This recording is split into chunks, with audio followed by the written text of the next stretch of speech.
ఇప్పటి జీవితాల్లో మతి మరుపు అనేది పరిపాటి. ఈ ఎస్పెషల్లీ ఫోన్స్, ఈ గాడ్జెట్స్ వచ్చిన తర్వాత నాకు తెలిసి మనందరి మతి మరుపు పీక్ లెవెల్కి వచ్చింది అనుకుంటున్నాను. ఏమో మీ సంగతి ఏమో తెలియదు, కానీ ఐఎమ్ సఫరింగ్ ఎ లాట్. నేను బాగా మతి మార్పుతో సమస్యను ఫేస్ చేస్తున్నాను. చిన్న చిన్న విషయాలు మర్చిపోవటం మోస్ట్ ప్రాబ్లీ అంత పొరపాటు కాకపోవచ్చు, కానీ ప్రాముఖ్యమైన చాలా విషయాలను మర్చిపోవడం, అవి పెను నష్టము, విషాదానికి తీసుకువెళ్తాయి. సో మీరెవరు ఫోన్లో బైబిల్ని చూడొద్దు. బైబిల్ తీసుకురాకపోతే స్క్రీన్లో చూడండి. స్క్రీన్ రావట్లేదా? ఏమైంది? ఫిల్టర్ కలిపిందా? ఓకే, పర్లే. ఏమి లేకపోయినా కానీ మీరు ఫోన్లో చూడొద్దు. ఎవరైనా సరే ఇక్కడుండి ఫోన్ చూడాలనుకుంటే మీరు వెళ్ళిపోండి. వెళ్ళిపోండి. అది నచ్చకపోతే మీరు ఈ సంఘాన్ని విడిచిపెట్టి ఏదైనా మంచి సంఘానికి వెళ్ళిపోండి. ఎందుకంటే బెటర్గా అడ్మినిస్ట్రేట్ చేయగలిగిన సంఘానికి. దయచేసి ఇక్కడ క్రమశిక్షణ అంటే క్రమశిక్షణ. ఇక్కడ క్రమశిక్షణ నచ్చని వారు మీరు ఇమ్మీడియట్గా ఈ సంఘాన్ని విడిచిపెట్టేయచ్చు. దీనికంటే బెస్ట్ చర్చ్కి వెళ్ళండి.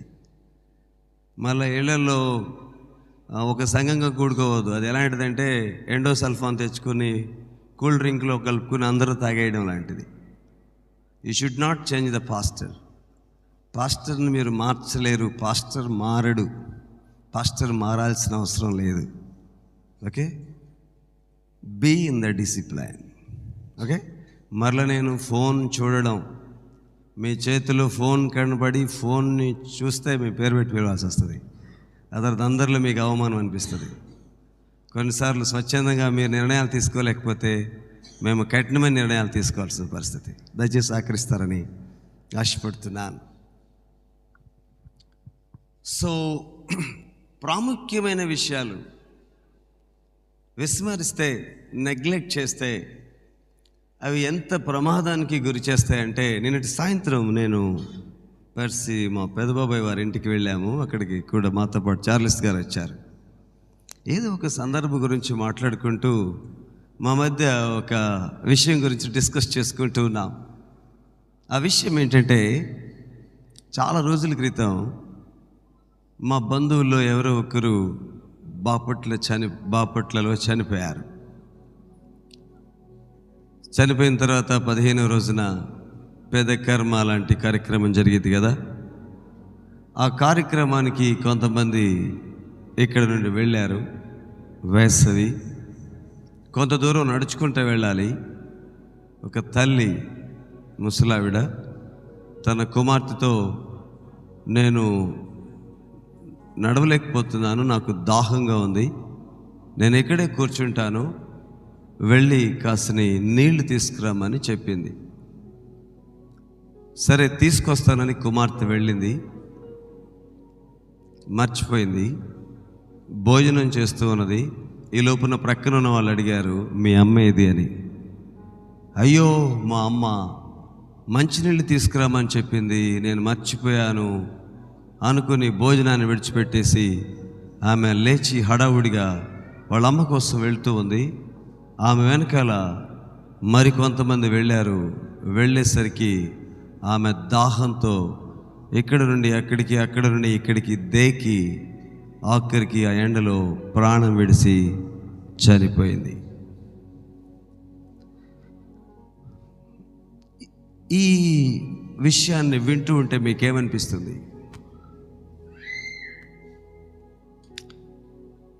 ఆమె చనిపోయిన తర్వాత ఈ నిర్లక్ష్యం చేసిన ఆవిడను అక్కడున్న ప్రజలందరూ ఏమని ఉంటారు చెప్పండి? నీ వలనే చచ్చిపోయింది, నువ్వే చంపేశావు, ప్రాణాపాయంలో కూడా మతిమరుపు వస్తుందా? ఇంత నిర్లక్ష్యంగా ఉంటారా?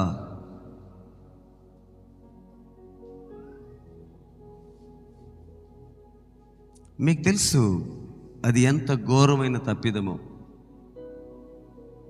అలాంటి తప్పిదాన్నే క్రైస్తవుడు చేస్తూ ఉన్నాడు. మీరు అడగండి, ఏం మా తప్పిదమని అడిగితే చాలామంది మీటింగ్స్ అయిపోయిన తర్వాత, ప్రేయర్ అయిపోయిన తర్వాత కొంతమంది ప్రార్థన చేయించుకోవటం కోసమని వస్తారు. కొంతమంది అప్పుడప్పుడు ఫోన్లు చేసి ప్రార్థన చేయమని అడుగుతారు. ఎవరు అడిగినా వారి ప్రార్థన అవసరత రెండు విషయాలు అడుగుతారు. మీరు చెప్పండి, ఏమిటది? అయితే ఆరోగ్యం, లేకపోతే ఆశీర్వాదం. అయితే ఆరోగ్యం, లేకపోతే ఆశీర్వాదం. సో ఇలా నన్ను చాలా ఎక్కువ మంది అడుగుతున్నప్పుడు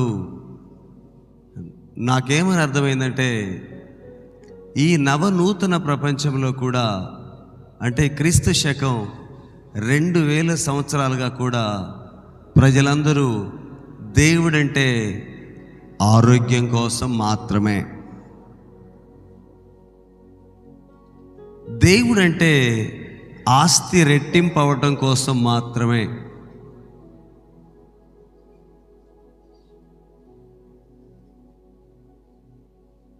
దయచేసి ఆలోచించండి. యేసు ప్రభుల వారు ఆరోగ్యం ఇవ్వడం కోసం రాలేదు, నశించిన దాన్ని వెదికి రక్షించడానికి ఈ లోకానికి వచ్చారు. రక్షణతో సమస్త ఆశీర్వాదాలను ముడిపెట్టారు. ఆయన రాజ్యాన్ని, ఆయన నీతిని వెదికేవానికి సమస్తాన్ని ఇస్తానని చెప్పారు. యేసు ప్రభుల వారు వచ్చిన కారణం రక్షణ. దేవునికి స్తోత్రం కలుగును గాక. దయచేసి లోకులు అలా అనుకుంటున్నారంటే, క్రైస్తవులు కూడా దేవుడు ఎందుకంటే ఆరోగ్యం కోసం, చర్చ్ ఎందుకంటే ఆరోగ్యం కోసం, పాస్టర్ ఎందుకంటే ఆరోగ్యం కోసం. ఈ ట్రాన్స్ లోపటి నుంచి బయటికి రావాలి, బయటికి ఇమ్మీడియట్లీగా వచ్చేయాలి. ఒకవేళ దేవుడు నువ్వెందుకు వచ్చావు ఇక్కడ అని అడిగితే నీకు కనిపించి నీ దగ్గర సమాధానం ఎట్లా ఉండాలంటే, నీకోసమే వచ్చానయ్యా అనండి. ఆ మాట మీ అంతటి మీరు చెప్పండి. నిజం కాదనుకుంటా. నిజమైతే అట్లా తడువులు అడుగుని చెప్పేవాళ్ళు కాదు. ఏమంటారు? ఎందుకు వచ్చినట్టు మనం? ఆయన కోసమే. ఎందుకు? క్రీస్తేసులో సమస్తమైన ఆశీర్వాదాలు ఉన్నాయి. ఆయన యందే బుద్ధి, జ్ఞానము, సర్వ సంపదలు ఉన్నాయి. పేతురు అంటాడు, ఎక్కడికి పోదుమయ్యా నిన్ను విడిచిపెట్టి? నీవే నిత్య జీవపు మాటలు కలిగిన వాడు. నిత్య జీవం నీ లోపటే ఉన్నది, అది నీ దగ్గర తప్ప ఎక్కడ లేదు. మీరొక్కరే మార్గము, మీరొక్కరే సత్యము, మీరొక్కరే జీవము. మీ ద్వారా తప్ప నాకు స్వర్గానికి వచ్చే మార్గము లేనే లేదు. ఆలోచన చేయండి. మీరు ఒక కంక్లూజన్కి రండి, ఒక ట్రాన్స్ లోపటి నుంచి బయటికి రండి. అదేమంటే, నేను యేసు కోసమే వస్తున్నాను. నిజంగా అలానే విశ్వసిస్తున్న వాళ్ళు కుడి చేతిన పైకైతే చెప్పండి. మరొక్కసారి చెప్పండి, మరలా చెప్పండి. దేవునికి స్తోత్రం. ఎన్ని బాధలైనను, ఇబ్బందులైనను,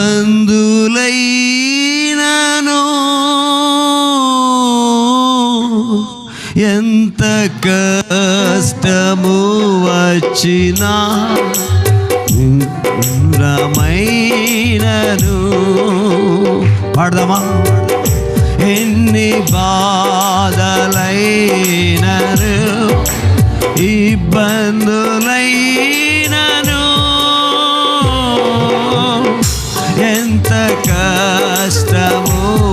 విడిచిన నిష్ఠూరమైనను నీ మాట చాలయ్యా, నీ చూపు చాలయ్యా, నీ తోడు చాలయ్యా, నీ నీడ చాలయ్యా. నీ మాట చాలయ్యా, నీ చూపు చాలయ్యా, నీ తోడు చాలయ్యా, నీ నీడ చాలయ్యా. నీ ఉంటే నాకు చాలు యేసయ్యా, నీ వెంటే నేను ఉంటానేసయ్యా. నీ ఉంటే నాకు చాలు యేసయ్యా, నీ వెంటే నేను ఉంటానేసయ్యా.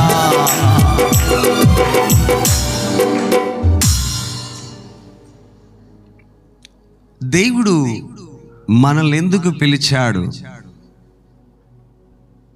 ఆలోచన చేయండి. రాజు విందును సిద్ధం చేశాడు, వెళ్ళి చాలామందిని పిలిపించాడు. కానీ ఆ విందుకి ఎవరు రాలేదు. ఆ తర్వాత మరలా వెళ్ళి కనిపించిన వారిని అందరినీ విందుకు తీసుకురండి, పిలవండి అని చెప్పారు. వచ్చారు. పిలువబడిన వారు అనేకులు, కానీ ఏర్పరచబడిన వారు కొందరే. మీరందరూ, మనమందరము ఆయన చేత ఏర్పరచబడిన వారము. దేవునికి స్తోత్రం. ఎందుకు మమ్మల్ని ఏర్పరిచావయ్యా, ఎందుకు మమ్మల్ని నియమించావయ్యా అని అడిగితే దేవుని సమాధానం తెస్సలోనికీయులకు రాసిన మొదటి పత్రిక 5వ అధ్యాయం 9వ వచనం ఇలా సెలవిస్తుంది. తెస్సలోనికీయులకు రాసిన మొదటి పత్రిక 5వ అధ్యాయం 9వ వచనం. ఎందుకనగా మన ప్రభువైన యేసుక్రీస్తు ద్వారా రక్షణ పొందుటకే దేవుడు మనలను నియమించెను గాని ఉగ్రత పాలవుటకు నియమింపలేదు.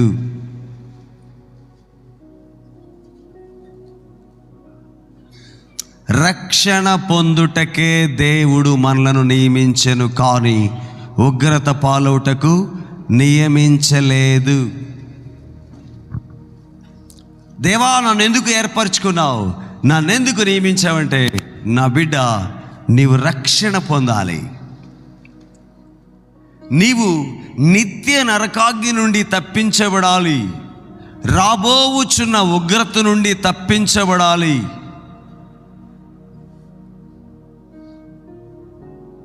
ఇక్కడ ఉన్న మీరందరూ రక్షణ పొందారా? ఇప్పుడేం కాదులే పాస్టర్ గారు, ఇంకా నేను ఎట్లేదన్నా సరే 45 సంవత్సరాలు బ్రతుకుతాను, ఇంకొక సంవత్సరంలో చచ్చిపోతాను అనగా 44వ సంవత్సరంలో రక్షణ పొందుతానులే. ఇందాక నేను రేపల్లి వెళ్తున్నప్పుడు రాజా చెబుతున్నాడు, సో ఇమిల్లు దగ్గర దేవర అనే ఒక వ్యక్తి, తను వారి అన్నయ్య బండి మీద వెళ్తున్నారు. ఆయనకు ఒక 50 సంవత్సరాల వయసు ఉంటుంది. వెళ్తూ బండి మీద పడిపోయారు. మెడ మీద ఏదో గీసుకుంది, అంతే, చనిపోయారు. ఈ దినం నీది, రేపు నీది కాదు. నీ పేరు జీవ గ్రంథంలో రాయబడవలసింది ఇవ్వాలే, రేపు కాదు. నీ పేరు జీవ గ్రంథంలో రాయబడవలసింది ఇవ్వాలే, రేపు కాదు. రేపు నీది కాదు, ఇవ్వాలే నీది. ఇదే అనుకూల సమయము, నేడే రక్షణ దినము. నువ్వు యేసు ప్రభు దగ్గరికి వచ్చిన తర్వాత ఇంకా నీవు రక్షణ పొందలేదు అని అంటే నువ్వేదో మర్చిపోతున్నావు. You are missing something, you are forgetting something. నీ ఆలోచన విధానం సరిగా లేదు. దేవుని దగ్గరికి వచ్చి ఇంతకాలమైన తర్వాత కూడా ఇంకా నీకు మారు మనసు, రక్షణ అనుభవం లేదు అని అంటే యు ఆర్ నాట్ గుడ్, నీవు బాలేదు.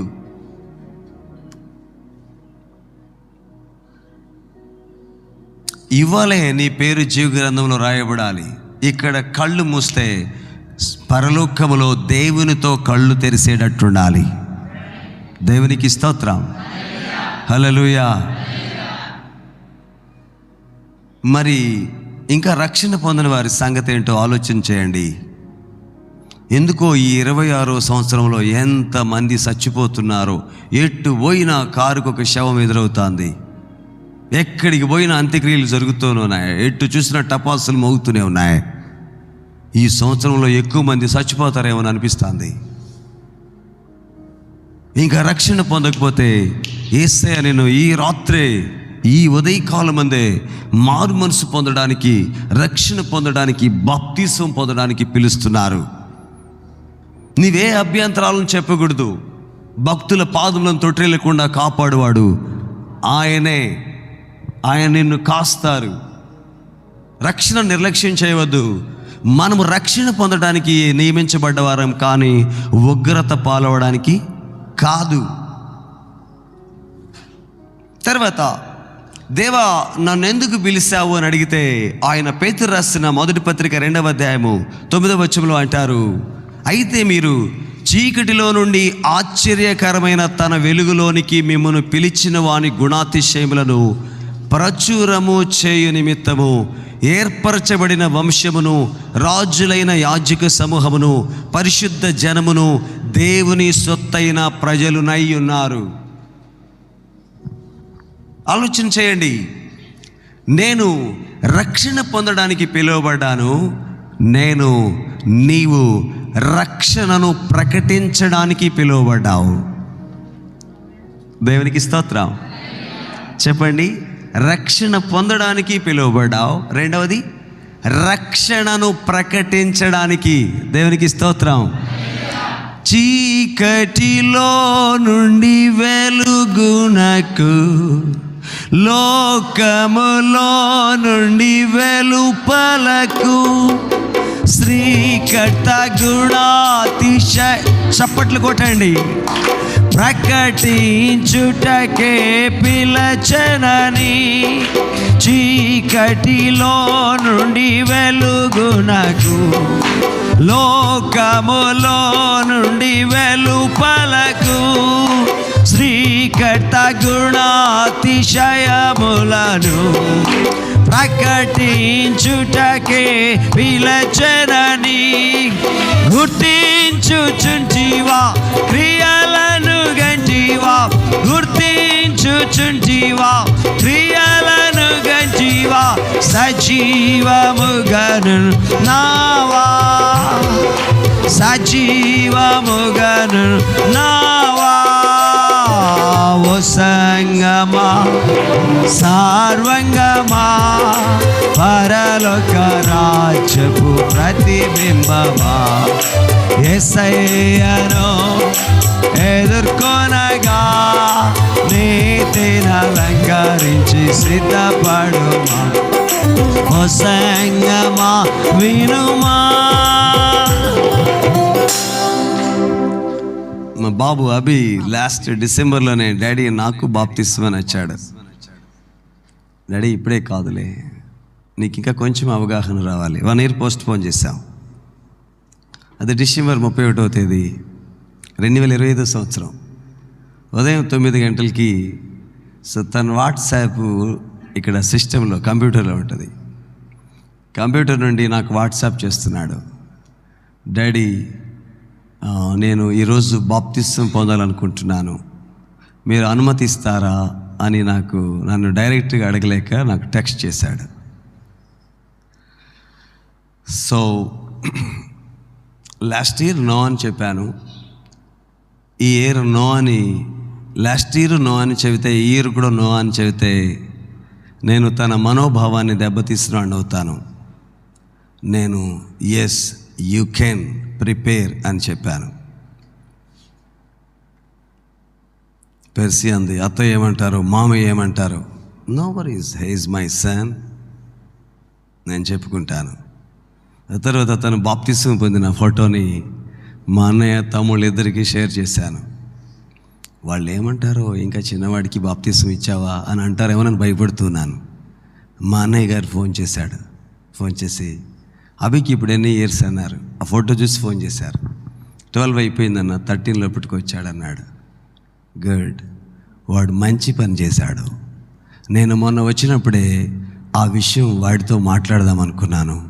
ఇప్పటి పిల్లలు వారి 12వ ఏట తర్వాత వారి జీవితాలను దేవునికి ఇవ్వడం మంచిది. వాడు చాలా మంచి పని చేశాడని చెప్పాడు. నాకెంతో సంతోషం అనిపించింది. Why are you postponing your salvation? మీరు మీ రక్షణను ఎందుకు పోస్ట్పోన్ చేస్తున్నారు? ఏం చేద్దాం అనుకుంటున్నారు? ఇప్పటి వరకు ఏం చేశారు ఆయనకు వేరుగా ఉండి? ఇంకా ఏం చేద్దాం అనుకుంటున్నారు? ఆయనకు వేరుగా ఉండి మీరేమీ ఎప్పటికీ చేయలేరు. ఆయన ఎదుర్కోవటం సాధ్యమయ్యేది కాదు. మనం రక్షణ పొందడానికి పిలువబడ్డాం, అయితే మర్చిపోతున్నాం. రెండవది, రక్షణను ప్రకటించడానికి పిలువబడ్డాం మనం. దేవునికి స్తోత్రం. అది మర్చిపోయి మనం ఎక్కడో చోక్ అయిపోయాం. కొంతమంది వేరుశనగ పొలాల్లో చిక్కుకుపోయిన వాళ్ళు, కొంతమంది వ్యాపారాల్లో చిక్కుకుపోయిన వాళ్ళు, కొంతమంది ఉద్యోగాల్లో చిక్కుకుపోయిన వాళ్ళు, కొంతమంది ధనమోసాల్లో చిక్కుకుపోయిన వాళ్ళు, ఐహిక విచారాల్లో చిక్కుకుపోయిన వాళ్ళు. అసలును తప్పించడానికి సాతాను చాలా కొసరు వైపు తిప్పుతాడు. మీకు తెలుసా, మనమందరం ఇక్కడి దాకా రావడమే వాడికి ఇష్టం లేదు. ఇక్కడికి వచ్చిన తర్వాత వాడు ఎలా పనిచేస్తాడో తెలిసినా, నేను ఈ వ్యక్తిని రక్షణార్థంగా ఉండకుండా చేయాలి, నేను ఈ వ్యక్తిని ఆశీర్వాదంగా ఉండకుండా చేయాలి అని ఒక పెద్ద ప్రణాళికే రచిస్తాడు. ఆ ప్రణాళికను రచించి మనమందరము ఎవరెవరు ఏ విధంగా ట్రాప్ అవుతామో తెలుసు వాడికి. మన బలహీనతలు తెలుసు, ఎవరి బలహీనతలు ఏంటో తెలుసు. వారి వారి బలహీనతలను ఆధారం చేసుకుని వారి మీద వాడు బాణాలను సంధిస్తాడు. ఎందుకు? మర్చిపోవద్దు, అసలు నుండి తప్పించడం కోసం అనండి ఆ మాట. దృష్టి మళ్ళించడం కోసం అనండి ఆ మాట. ఇప్పటి క్రైస్తవ్యము 90% దృష్టి మళ్ళిపోయిన వారే. 90% దృష్టి మళ్ళిపోయిన వారే. 90% దృష్టి మళ్ళిపోయిన వారే. కొంతమంది తిండి వైపు మళ్ళిపోయిన వారు, కొంతమంది మత్తు వైపు మళ్ళిపోయిన వారు, కొంతమంది ఐహిక విచారం వైపు మళ్ళిపోయిన వాళ్ళు, కొంతమంది సంపాదన కోసం డైవర్ట్ అయిపోయిన వాళ్ళు, కొంతమంది పరువు, కొంతమందిని ప్రిస్టేజ్ దగ్గర ట్రాప్ చేశాడు, కొంతమందిని కోపం దగ్గర ట్రాప్ చేశాడు, కొంతమందిని కక్షల దగ్గర ట్రాప్ చేశాడు, కొంతమందిని కుట్రల దగ్గర ట్రాప్ చేశాడు, కొంతమందిని ఒంటరిని చేసి ట్రాప్ చేశాడు, కొంతమందిని పాస్టర్కి విరోధంగా పని చేయించి ట్రాష్ చేశాడు, కొంతమందిని ఇంకొక రకంగా, కొంతమంది ఇంకొక రకంగా. ఎనీహౌ సాతాను ఏమారుస్తున్నాడు? అదే సులువుగా చిక్కులు పెట్టే పాపము. సులువుగా చిక్కులు పెట్టే పాపం అదే, అలాంటిదే. మీరందరూ మర్చిపోతున్నారు, మీరు రక్షణ పొందడానికి పిలువబడ్డవారని. మీరు రక్షణను ప్రకటించడానికి పిలువబడిన వారు. ఏమది? రక్షణను ప్రకటించడానికి. అందరూ అనండి ఆ మాట. రక్షణను ప్రకటించడానికి పిలువబడిన పిలుపు మనది. కాకపోతే మన సిలువను మనం ఎత్తుకోవాలి కాబట్టి మనం ఉద్యోగం చేస్తున్నాం, మన సిలువను మనం ఎత్తుకోవాలి కాబట్టి మనం వ్యవసాయం చేస్తున్నాం, మన సిలువను మనం ఎత్తుకోవాలి కాబట్టి వ్యాపారం చేస్తున్నాం, మన సిలువను మనం ఎత్తుకోవాలి కాబట్టి కూలికి నాలికి వెళ్తున్నాం. అయితే మన తాత్పర్యం మాత్రం రక్షణను ప్రకటించడానికి పిలువబడిన పిలుపు మనది. దేవునికి స్తోత్రం. అయితే మీరు ఆలోచించుకోండి, అసలు మీరు ఆ పనిలో ఉన్నట్టుగా మీకు తెలుస్తుందా? మిమ్మల్ని మీరు ఆ పనిలో ఉన్నట్టుగా మీ స్పృహ మీకు చెబుతుందా? యథార్థంగా మాట్లాడుకుంటే, మరలా చెబుతున్నాను, యథార్థంగా మాట్లాడుకుంటే మీరు ఆ పనిలో ఉన్నారా? ఆ పని ఏమైనా మీ వలన జరుగుతుందా? మన వలన జరుగుతుందా? ఏమవును? ఏం గాను మీ సమాధానం? మన సమాధానం ఏం గాను? నేను చెప్పనా? మీరు బాధపడతారేమో. ఎక్కువ శాతం నో, లేదు. అనుకున్నాను కానీ ఈ అప్పులు కూడా తీరిన తర్వాత, అనుకున్నాను కానీ ఇల్లు కట్టిన తర్వాత, అనుకున్నాను కానీ ఉద్యోగం వచ్చిన తర్వాత, అనుకుంటున్నాడు మా బాబాయ్ చిన్నారిది పింకీ పెళ్లి చేసిన తర్వాత రిటైర్ అయిపోయి ఇక దేవుని కోసమే బ్రతుకుదామని. సాతాను ఆ తర్వాత ఇంకొక క్రొత్త ట్రిక్ తీసుకొస్తాడు. దేవునికి స్తోత్రం. 2 చేతులు ఎత్తి దేవునిని స్తుతిద్దాం. ఇంకొక క్రొత్త ట్రిక్ తీసుకొస్తాడు. శ్రీనాన్నయ్య అనుకుంటున్నారు ఈ అప్పులు ఈ బాధలు అన్నీ పోతే ఇక దేవుని కోసమే జీవిద్దామని అనుకుంటారు, కానీ ఇంకొక క్రొత్త ట్రిక్ వేస్తాడు శ్రీనాన్నయ్య విషయంలో. నేను శ్రీనాన్నయ్య మోషే వాళ్ళ ఫ్యామిలీ గురించి చాలా బాధపడుతున్నాను. వారు దిండిలో ఉండి 10 గంటలకల్లా చర్చికి వచ్చేవాళ్ళు, బస్కి వచ్చేవాళ్ళు. అప్పట్లో మోషేకి ఒక్కడికే బండి ఉండేది. ఒక్క వారం వచ్చి, అయ్యా ఏదేమైనా అడవిలో మాకు కూడా స్థలాలు దొరికితే చిన్న ఇళ్ళు కట్టుకుంటే ఎప్పుడు చర్చిలోనే ఉండి పడిపోతామయ్యా. కుమారమ్మ ఉన్నారు ఇక్కడ. సాతాను టక్కరివాడు. మోషే అన్నయ్య వింటున్నారా? సాతాను టక్కరివాడు. వాడు దృష్టి మళ్ళించేవాడు. వాడి బ్రతికే దృష్టి మళ్ళించడం. ఎవరి దృష్టిని మళ్ళిద్దాం, ఎవరిని దారి తప్పిద్దాం, ఎవరిని ఆలోచనలోపటి నుంచి బయటికి తీసుకెళ్ళిపోదాం, వాడి బ్రతికే అది.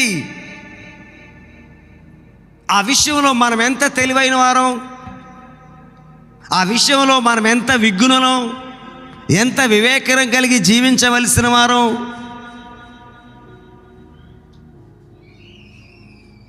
అది విస్మరింపజేసి మన జీవితంతో ఒక ఆట ఆడుతున్నాడు. అయితే నీవు రక్షణార్థంగా ఉండగలవా? ఎస్, నీవు ఉండగలవు. 100కి 100 పాళ్ళు ఉండగలవు. దేవునికి స్తోత్రం. రక్షణార్థంగా ఉన్న ఒక వ్యక్తిని మీ ముందుకు తీసుకొస్తున్నాను. ఆలోచన చేయండి. యాకోబుకి 12 మంది కుమారులు. 12వ వాడి గురించి మాట్లాడుకోలేము, ఎందుకంటే వాడు ఎంతటి వాడు, చిన్నాడు. కానీ 10 మందిలో యోసేపు మాత్రం చాలా ప్రత్యేకంగా ఉన్నాడు. హృదయశుద్ధి కలిగిన వారు ధన్యులు, వారు దేవునిని చూచెదరు. కలలను చూసేవాడిగా ఉన్నాడు, దర్శనాలు చూసేవాడిగా ఉన్నాడు, దేవుని స్వరాన్ని వినేవాడిగా ఉన్నాడు. మీకు వినిపిస్తుందా స్వరము? దేవునికి స్తోత్రం. రాత్రి ఈ పిల్లల్ని చూసి ఎంత సంతోషం వేసిందో. సుమంత్ గాడి ఇల్లు తిరణాల్లోనే ఉంటుంది, కానీ ఆడు 7:30 గంటలకి చర్చికి వచ్చాడు. అబ్బా, నువ్వెంత గొప్పడివిరా అనుకున్నాను. వీడికి శివగాడికి మేము శాస్త్రవేత్త అని పేరు పెట్టుకున్నాం, ఎందుకంటే ఆడు చిక్కుడు దొరకడు. శాస్త్రవేత్త కూడా వచ్చాడు రాత్రి, ఆడు చిక్కుడు దొరకడు.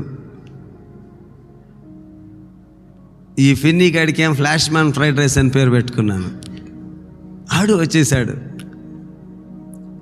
వాడి పేరేమో ఫ్రైడ్ రైస్ అని పెట్టుకున్నాను. ఆడు వచ్చేసాడు. ఈ పిల్లలందరూ వచ్చి రాత్రి ప్రార్థన చేస్తూ ఉంటే ఎంత ముచ్చటేసిందో. మీరు వారి కొరకు ఒక గట్టి చప్పట్లు కొట్టచ్చు. ఏమండి, వారి వయసు ఎంత, వారి ప్రాయం ఎంత? అక్కడేమో ఫో ఫో అని వినపడుతున్నాయా? గోలు వినపడుతుందా? ఏమనిపిస్తుంది? ఆ వయస్సు వెళ్ళి చూద్దాం, తిరుగుదామని అనిపిస్తుంది. యోసేపు 10 మందిలో వైరుధ్యంగా ఉన్నాడు. యోసేపుని మిగిలిన 10 మంది యొక్క భక్తి సపోర్ట్ చేసేటట్టుగా ఏం లేదు యోసేపు భక్తిని. ఏమా బస్వరా ఉందా?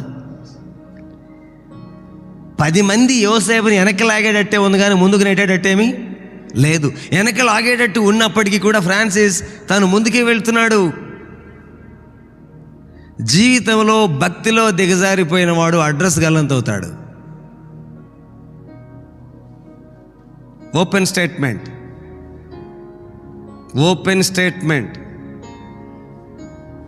అడ్రస్ గల్లంతవుతాడు. జీవితంలో భక్తిలో చల్లారిపోయినవాడు, కోల్పోయినవాడు అడ్రస్ కనుమరుగవుతుంది. వాడు ఎంత కాలం ప్రయత్నించినా ఊబిలో దిగిపోతాడు, కానీ ఎక్కలేడు. యూసుఫ్కి కోఆపరేషన్ లేదు, కానీ భక్తిలో గట్టిగానే ఉన్నాడు. తను రోషం కలిగి ఉన్నాడు. వాళ్ళ అన్నయ్యలు తమ్ముళ్ళు తప్పులు చేస్తూ ఉంటే, పొరపాట్లు చేస్తూ ఉంటే వారు అన్నయ్యలు ఓర్చుకోలేకపోయేవాడు. నాన్న అన్నయ్య అట్లా చేశాడు, చిన్న అన్నయ్య అట్లా చేశాడు, పెద్ద అన్నయ్య అట్లా చేసేవాడని వచ్చి కంప్లైంట్స్ చెప్పేవాడు.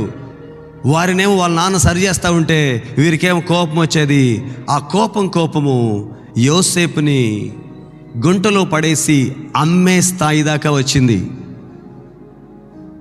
అయ్యో, మంచి పని చేసినందుకు నాకు ఇంత చెడు వచ్చిందా దేవా, నేను భక్తి కలిగిన వాడినందుకు నాకు ఈ కష్టాలు వచ్చినాయా? నో, భక్తి కలిగిన వారిని ఆయన ఎప్పుడు అయినా ఎక్కడైనా ఏ విధం చేతనైనా ఆయన బలంగా వాడుకుంటాడు. దేవునికి స్తోత్రం. నీవు భక్తి కలిగిన వాడవైతే బబులోనులోనూ వాడుకుంటాడు నిన్ను. నీవు భక్తి కలిగిన వాడవైతే ఐగుప్తులోనూ వాడుకుంటాడు నిన్ను. నీవు భక్తి కలిగిన వాడవైతే నిన్ను ప్రష్యాలోనూ వాడుకుంటాడు దేవుడు. నీవు భక్తి కలిగిన వాడవైతే నిన్ను ఎక్కడైనా వాడుకుంటాడు దేవుడు. ఇప్పుడు యోసేపు అక్కడికి వెళ్ళి పోతీఫర్ ఇంట్లో అమ్మబడ్డాడు. కానీ పోతీఫర్ ఇంట్లో వాళ్ళందరూ పవన్ కళ్యాణ్ ఫ్యాన్ అవలా. ఎవరు ఫ్యాన్ అయ్యారు? యోసేపు ఫ్యాన్ అయ్యారు. Chiranjeevi fan అవలా, Mahesh Babu fan అవలా. అందరి ఫ్యాన్ ఎవరంటే యోసేపు. ఎంతగా ప్రభావితం చేశాడు అంటే పోతీఫర్ ఇంట్లో ఆయనే మేనేజర్ అయ్యాడు. మీరు ఆలోచించండి, మనుషులు ఎప్పుడూ మనుషులే. చెప్పండి ఆ మాట మీరు. అంతకంటే ఎక్కువగా కానీ మీరు నమ్మారో మీరు అనవసరంగా ఇబ్బంది పడతారు. మనుషులు ఎప్పుడు 100% మంది మిమ్మల్ని సపోర్ట్ చేయరు. ఒక 50% మంది మిమ్మల్ని సపోర్ట్ చేస్తారు. ఒక 25% మంది మీకు వ్యతిరేకంగా ఉంటారు. ఇంకొక 25% మంది గోడ మీద పిల్లుల్లాగా ఉంటారు. ఎందుకు? అయితే అటు లేకపోతే అందరూ మన వైపు లేరని మనం కంగారు పడాల్సిన అవసరం ఏమీ లేదు. మనము దేవుని వైపు ఉంటే చాలు. దేవునికి స్తోత్రం. పోతీఫర్ ఇంట్లో ఫ్యాన్ అయ్యాడు యోసేపు. కానీ పోతీఫర్ అక్కడేమో అన్నదమ్ములు శత్రువులయ్యారు, ఇక్కడేమో పోతీఫర్ భార్య శత్రువైంది. అక్కడ సౌకర్యంగా ఉందనుకుంటే అడ్రస్ అక్కడి నుండి ఐగుప్తు జైలుకి వెళ్ళింది. యోసేపు అంటున్నాడు, నాకు దేవుడు తోడుగా ఉంటే నేను నట్టనడి సముద్రంలో ప్రయాణం చేసినా నాకు సమస్య లేదు. దేవునికి స్తోత్రం కలుగును గాక. హల్లెలూయా, హల్లెలూయా. నడి సాంద్రములో పయనించిన నాటడవులలో నివసించిన, నడి సాంద్రములో పయనించిన నాటడవులలో నివసించిన, ఎన్నడు ఎడబాయాక యేసే తోడుండును. అందరము పాడదామా? ఎన్నడు మరువక ఎడబాయాక యేసే తోడుండును. హల్లెలూయా, హల్లెలూయా, హల్లెలూయా, హల్లెలూయా.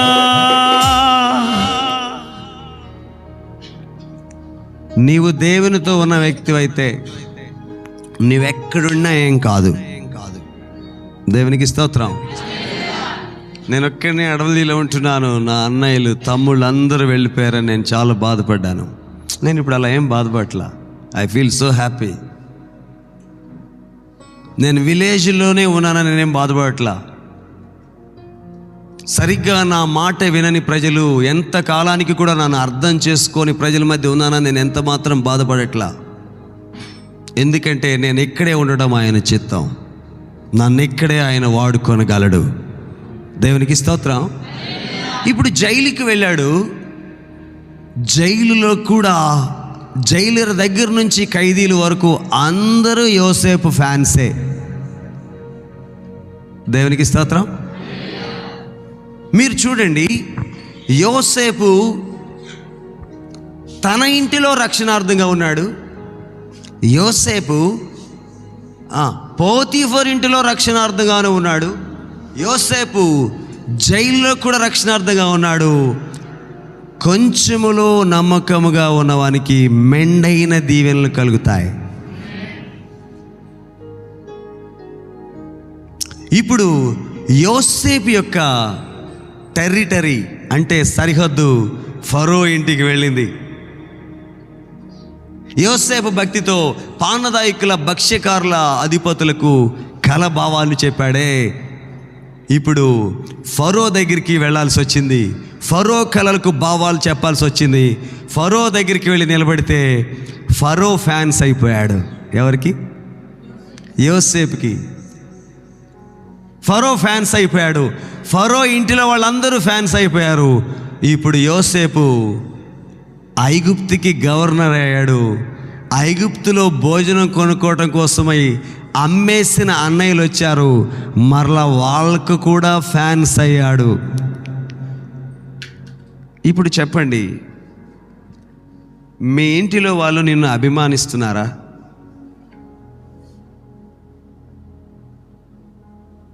మిమ్మల్ని మీ ఇంటిలో వాళ్ళు నిన్ను అభిమానిస్తున్నారా?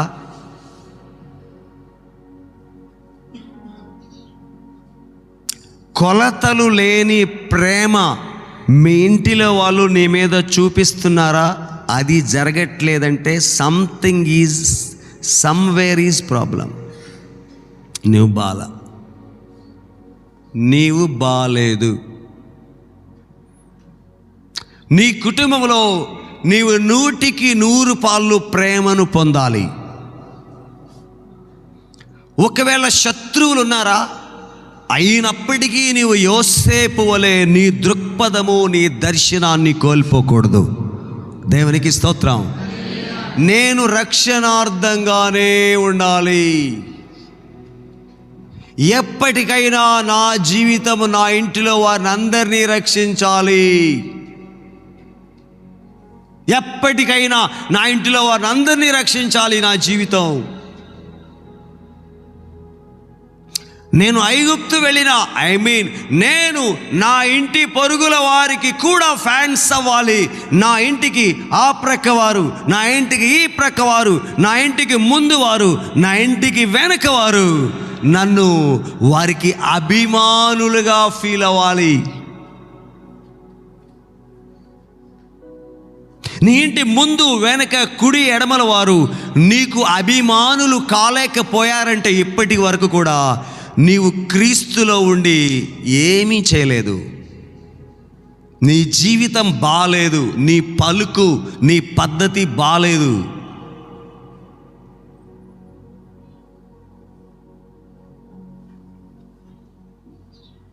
మీరేమనుకున్నా బాలేదు.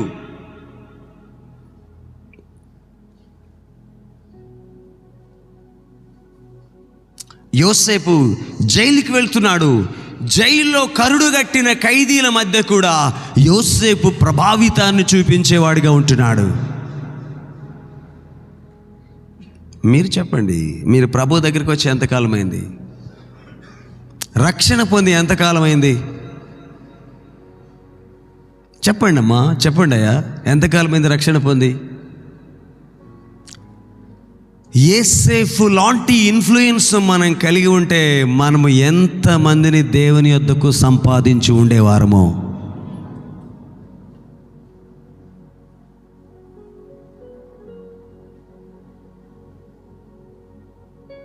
ఎంతమందిని ఇన్ఫ్లుయెన్స్ చేసి ఉండేవారమో.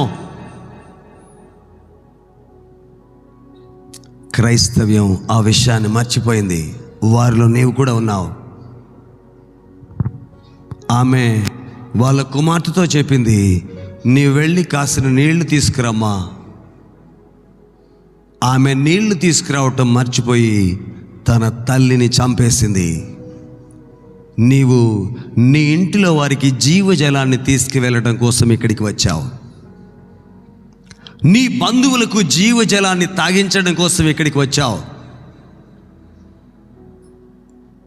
సమరయ స్త్రీ ఆ జీవజలాన్ని తీసుకుని వెళ్ళి సమరయ పట్టణం లోపలికి వెళ్ళింది. సమరయ పట్టణం అంతటినీ దేవుని దగ్గరకు తెచ్చింది. నీవేం చేస్తున్నావు? నువ్వెప్పుడో మర్చిపోయావు. ఆ విషయాన్ని చాలాసార్లు జ్ఞాపకం చేసిన దేవుడు ఈ ఉదయకాలం కూడా నీకు జ్ఞాపకం చేయాలని ఆశపడుతున్నాడు. స్నేహితుడా మేల్కో, సహోదరి మేల్కో. ఆమె చనిపోయిన తర్వాత ఆమె చావుకి కారణము నింద ఈమె మీద పడింది. ఒక్కవేళ నీ కుటుంబీకులు కానీ, నీ బంధువులు కానీ, నీ ఎరుగు పొరుగు వారు కానీ నశిస్తే వారి పాపం నీదే, వారి బాధ్యత నీదే. రక్షణను తీసుకెళ్ళడానికి వచ్చినా నీవు మర్చిపోయావు. ఇప్పటికైనా నీవు లోకానికి ఉప్పువి, ఇప్పటికైనా నీవు లోకానికి వెలుగువి. నీవే, యేసు ప్రభుల వారు కాదు. నీవు లోకానికి ఉప్పై ఉండవలసిన వ్యక్తి ఉండగా, నీవు లోకానికి వెలుగై ఉండవలసిన వ్యక్తి ఉండగా ఇంకా ఎంతకాలం ఈ మొద్దు నిద్ర? నీ కళ్ళ ముందే ఎంతోమంది నరకాగ్నికి వెళ్ళిపోతున్నారు. నీకు ఇవ్వబడిన ఆయుష్కాలం తరిగిపోతుంది. నీ దినములు ఎన్నో తరిగిపోతున్నాయి. నీకు జ్ఞాన హృదయం ఏది? మనము ఆలోచిస్తే ఈ మధ్యాహ్న కాలం మందు ప్రభు వైపు మళ్ళుకొందామా, మేల్కొందామా? నా పిలుపు రక్షణార్థమైన పిలుపు. నేను రక్షణార్థంగా ఉండటానికి పిలువబడ్డాను. అలా లేను స్వార్థములో, ధనాపేక్షలో, మోసంలో, తిండిలో ఎక్కడో నేను చిక్కుకుపోయాను. దేవా నన్ను మేల్కొల్పండి అని అడిగితే యేసే నిన్ను మేల్కొల్పుతారు. నీవు నీ వారికి రక్షణార్థంగా ఉంటావు. ప్రభు నీకు సహాయం చేయను గాక. తలొంచుదామా?